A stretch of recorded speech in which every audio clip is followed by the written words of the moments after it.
hence I was able to save 1.4 lakh rupees. It's holiday season. A lot of people are going on Eurotrips or domestic trips. Anmol has just been on one such trip where he went to Europe covering a few countries and he used a lot of his points. We are going to be talking about how Anmol used his points across different platforms to book his flights, hotels. So I was able to save net 1.8 lakhs on the hotels as well. Fun fact, Infinia is giving you 70%, EPM gives you 100% to stay in the Taj with breakfast for 4,500 rupees. Towards the end of the video, I also did a small domestic trip. I'm going to share some tips and tricks on how did I redeem them. This channel is brought to you by the 01 Media Network by Zerodha. With that support, I'll be helping you spend your money wisely.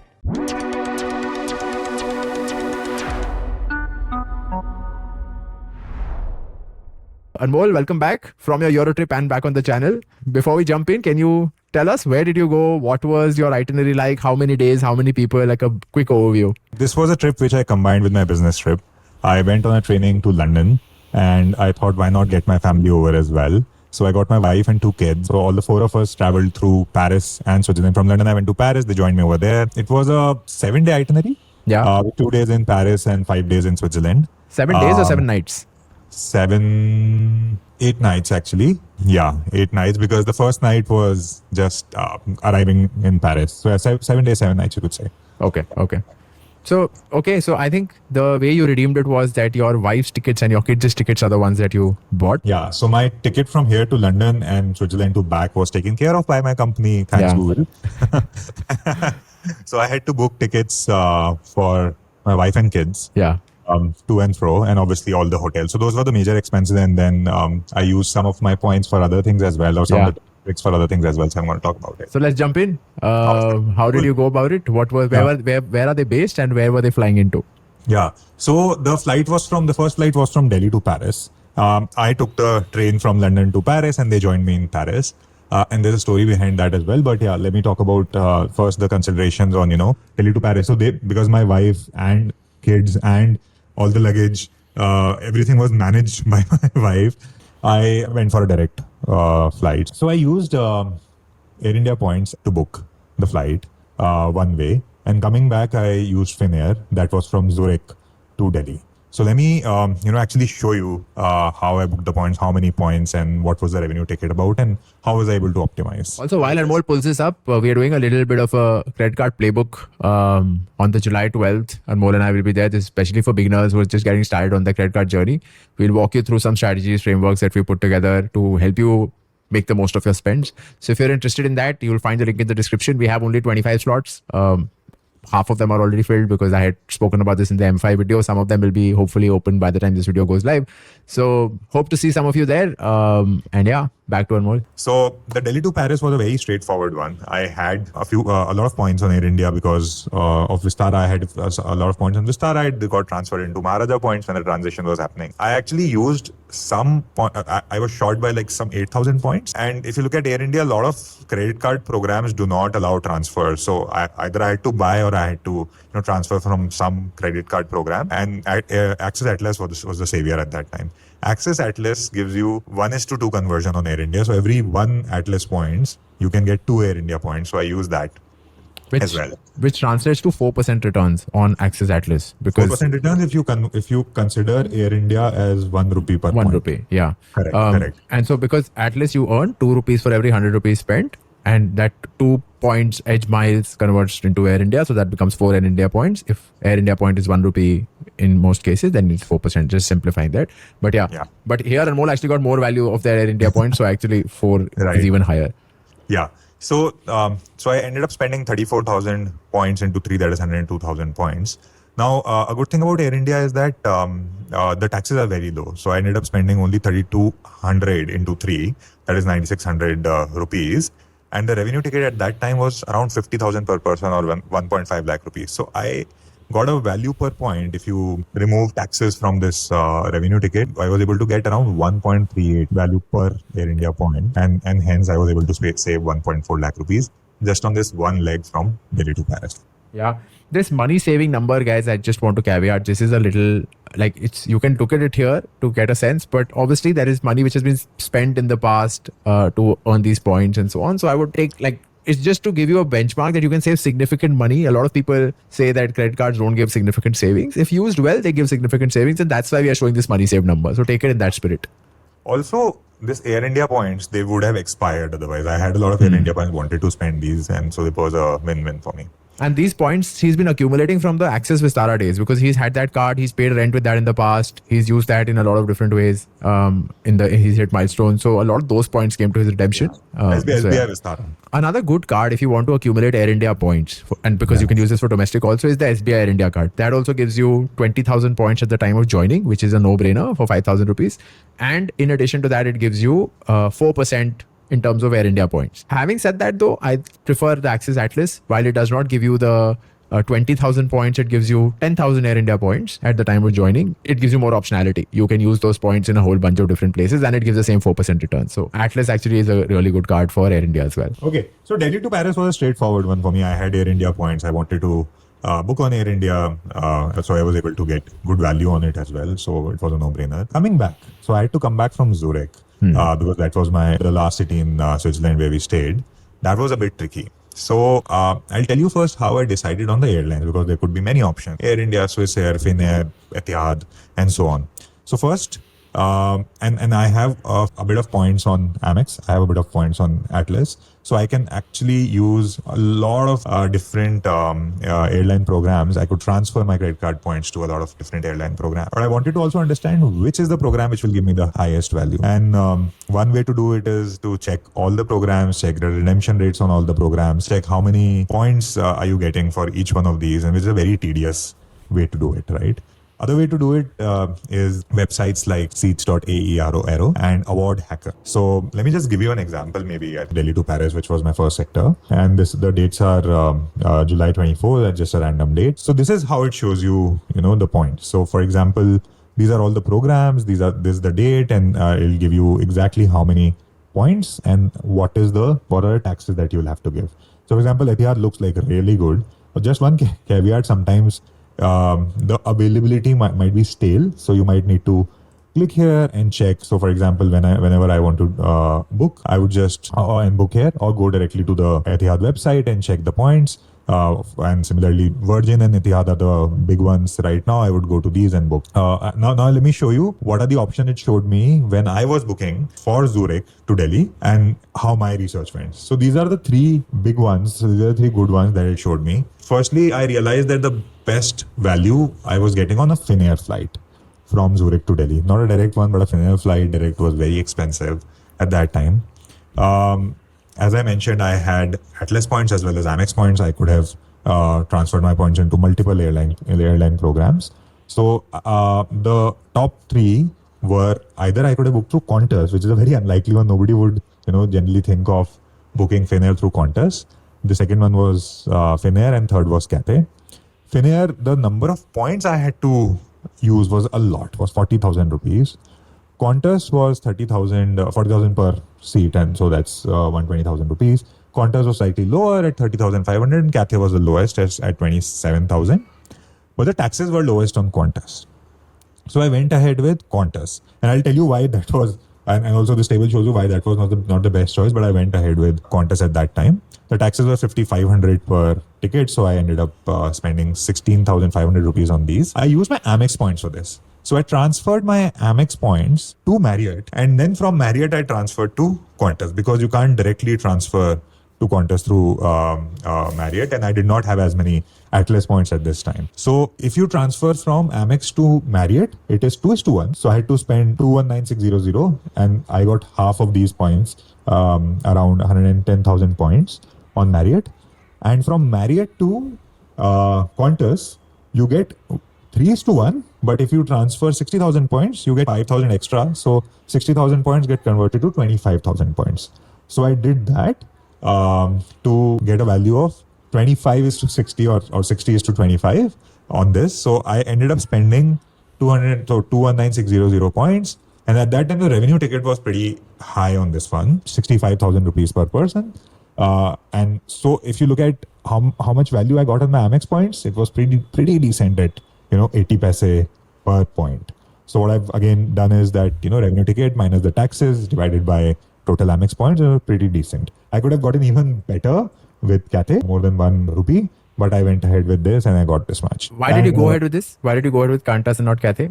I think did some mistake when I was calculating the taxes. So it was, I think, it was in AUD. I thought it's 550 rupees. It turned out to be 5,500 rupees. I had done all the transfers. It took a couple of days for transfers. I did not want more headache. Got it. So, but I was able to save a significant 178,000 rupees on this one. One add-on to that. So, okay, just to summarize, because it's got a little confusing. Basically, what Anmol did was transfer 2,19,600 Amex points to Marriott broadly, and use that in the ratio of 60:25. So just like 60k, you have to transfer in bundles of 60,000 to get 25,000 points on Qantas, and that's how he was able to get 91,500 points.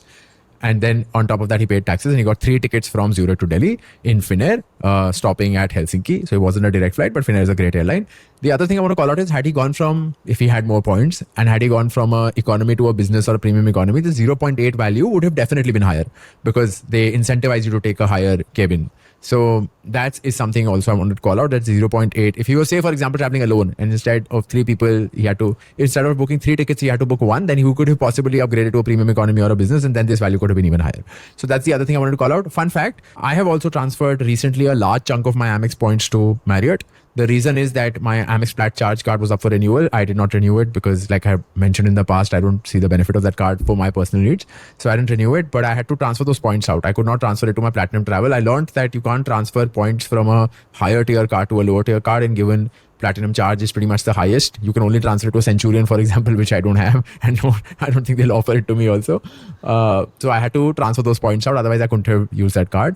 I really tried to convince my wife that, hey, should we do Australia, New Zealand, and therefore should I do transfer into Cathay to get a better value? But like there was no trip on the cards, and so just for optionality and for non-expiry, I've transferred them to Marriott with the hope that I'll either transfer it to a United or a Qantas or one of these airlines, because Marriott has a huge partner system, same logic, 60:25. For United, it's even sweeter. For United, it's 60:30. So 60 Marriott points are 30 United points. And again, United is not probably the best airline, but free tickets to the US, who mind? So we'll see when I use those points, if I use those points, but just wanted to share that I've also transferred a whole chunk of my Amex Flat Charge points to Marriott. Awesome. So now I think let's jump to the hotels. Yes. So I was able to net save around 3,20,000 on flights. Now quickly going to hotels. So let me just quickly show you the itinerary. So I was in Paris for 3 nights. Then I went to Interlaken for a day. Then I went to Lucerne for 2 nights. And then Zurich for 2 nights as well. So quickly, I've bunched the first three for which I used Accor. So, and we have talked about it earlier, we are fans of Marriott, but Accor is also really, really good. The best thing about Accor is that there are no surprises in terms of how many points you have to spend. Every point is 1.8 rupees. And in this case, actually, it's even higher. If you use Accor in Europe, it's around 2 rupees. And I was able to save a bunch on all the hotels there. So for example, Novotel Paris, 3 nights for 662 euros. I was able to pay through my pay 600 euros through my points, and the rest 62. I actually use my Atlas card because you get 5x or 2.5x. Yeah, 2.5x or 5% direct Atlas points, which ends up being like up to 14% if you use on Accor again. But yeah, so, but that was very small. So I was able to save a sweet 60,000 rupees on Novotel. Similarly, in Lucerne and Zurich, very similar. So I was able to save, just because of Accor, I was able to save 1.6 lakh rupees. For Interlaken, there are no Accor hotels there, and I wanted to go to Jungfrau. My daughter really wanted to see the snow. So what we did was I used my Infinia points for that. And Infinia, you could use 70%, 30% you have to pay. So I was able to, of 282 francs value, I was able to pay 198 out of that. So I was able to save net around 1.8 lakhs on the hotels as well. Well done, Anmol.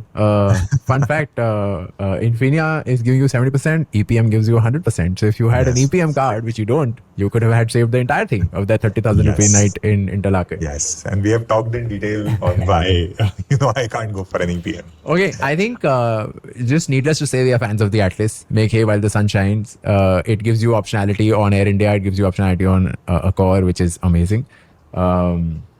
But a couple of good things about Infinia, what I used on my trip. So one, because it's Visa Infinite, I was able to secure meet and greet services, that's concierge services at the airport for my wife and kids for free.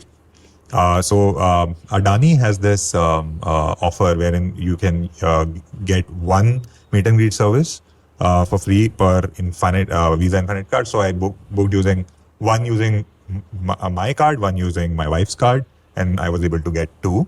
Also, lounge access outside of India was very helpful. In India, I will never go for the international lounge using this because of the very long queues. It's absolutely stupid to do that. But everywhere else, I was able to use my Infinia or the priority pass that comes with Infinia to do that as well. Yeah. So it turned out to be super helpful. Atlas turned out to be super helpful. I used Atlas for everything else. All my expenses were there because of the value it gives for non-accelerated points.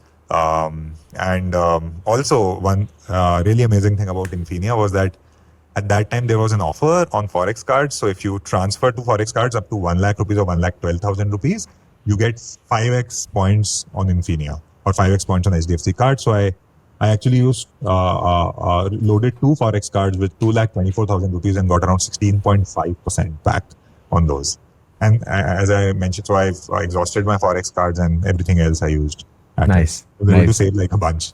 Nice. I remember reading about that Forex offer, and I had no trip on the cards in the immediate future, so I didn't really go for it. But I know Twitter was bursting with like a lot of people saying, hey, Forex cards, people just transferring and then transferring back. But anyway, yeah, good for you because you had this trip come up. So fair play. I can also quickly share my small little Bhopal trip, which I just made about 2 days ago. It was a very straightforward flight. I took a Shatabdi to go there. So like, obviously I did not optimize for points for like a 1,800 rupee ticket. Shatabdi to Bhopal is amazing. It's a really long Shatabdi. Yeah. It like, man, takes off at like, it goes out. 8 hours, not that bad. 8 hours, 15 minutes is a long Shatabdi. I'm sorry. That's a lot of time. But there are no good flights which have like good connectivity. It's like, it's a very, like that circuit is not very active. So I had to take a Shatabdi. But on the way back, I took an Indigo flight. I used ICICI EPM, my Emerald Private Metal. For the first time I have used their iShop portal to redeem something. And surprise, I already have like some 25,000-30,000 points accumulated there in no time, which is quite encouraging to see. Most of them come from accelerated points. Because of the Amazon Pay accelerated points. Every month I've been buying those. So I used, the ticket was 5,000 rupees. I redeemed entire 100%. I did not pay a penny, which was amazing on the Emerald Private Metal, and I booked my return ticket. For the hotel, I had two options. Either I could stay at the Courtyard Marriott, which was not good value actually. I think Marriott's doing something. The value for Marriott points has gone down. So it was asking me for about 15,000, 16,000 Marriott points. And the room itself cost like 6,000 rupees, I want to say. So the value per point was pretty bad. And so I did not want to burn those points, and I said, okay, I'll use them at a later time. And then I started looking at the other hotel options. They have a beautiful Taj, which they've just opened 3 years ago. It's not a Vivanta, it's a legit Taj. And I don't know what's happening with Taj these days. The quality is pretty bad for Vivanta, so I don't actually look forward to them. But it was a legit Taj. It's a Taj lakefront, beautiful hotel. I called up their concierge because usually they give a really good rate on the phone, right? So whatever rate they were giving me, when I went to the Tata Neo app, and this is when my UPI card came to rescue. Who would have thought? But I basically went to the Tata Neo app. There was a 30% cheaper rate on the Tata Neo app for the Taj. And when I confirmed with the concierge there that, hey, I'm getting a really good rate on the Neo app, they said, so that's a different team which has a different incentive system, so we can't match that rate. You should go ahead book from there. So 30% discount on that room on Tata Neo app. With taxes or something, it came to about 6,000, 6,500 rupees with breakfast, by the way. And on top of that, I had 2,000 Tata Neo Tata Neo points because of my HDFC Tata Neo Infinity card, which I've been using for UPI transactions for the last, I want to say 6 months or so. And so there's 2,000 points that accumulated there, and I was able to redeem them. So I got to stay in the Taj with breakfast for 4,500 rupees. Which is, wow. I feel like really good value because it's not a Vivanta, it's a legit Taj. And so I thought I'll share that as well. By the way, one reason because of which I don't have this card, and this is definitely the best UPI card out there, is because I'm not directly getting a lifetime free version of the card. So I have an IndusInd card, which is not that great. I'm just getting the first year free. There are a lot of like cards which are being peddled around. I'm sorry, I'm going to be a little shameless here. Anmol and I have a strategy that we're not going to take any brand endorsements from any credit card companies, right? So a lot of people have reached out that, hey, can you promote our card? Can you promote our card? And we have taken the stance that we will not promote any cards. You will see brand deals on, say, like I've been doing Odo, Win12 and so on. But for credit cards, we've taken the stance that we will not promote any cards unless we use them or unless we genuinely feel they're good cards. We will put affiliate links. So in case any of you are interested in going after the cards that we share information about, you can use those affiliate links. But rest assured that any cards we talk about here are not brand deals. So I also just wanted to give that caveat before we move forward. Anmol, anything you want to add before we wrap up today's video? No, I will just end by saying whatever I have, keep saying every time. Don't spend just to get points. Make your spends, your necessary spends work for you. Make your credit cards work for you, not the other way around. Always pay in full. Always keep a check of your CIBIL score. Be very responsible. It is a game which, you can get swayed into very easily. But you should make it work for you, not the other way around. And also the points that Anmol has used are accumulated over years. So do not get FOMO that, hey, I don't have so many points. If you have small points, you can use them for maybe, say, instead of 3 tickets, you can book 1 ticket, right? Even that is significant savings. So I think get started, but don't get into FOMO. Do what works for you. Keep it within check. Please start with your spends and then decide what cards are there and not the other way. Don't let the cards dictate your spends, because I feel like it's, like Anmol said, it's a game you can lose very, very fast. With that, I think we're done with today's video. Hopefully, if you're planning any Eurotrips, you found this useful on how you can go about exploring seats on Seats.aero. And then from there, deciding which partner to use points from, how to evaluate value per point, and then making an informed decision for yourself. Thank you. And if any of you are interested in meeting us on July 12th, the link is in the description. We will hopefully see you there. Thank you, everyone. Thanks. Bye.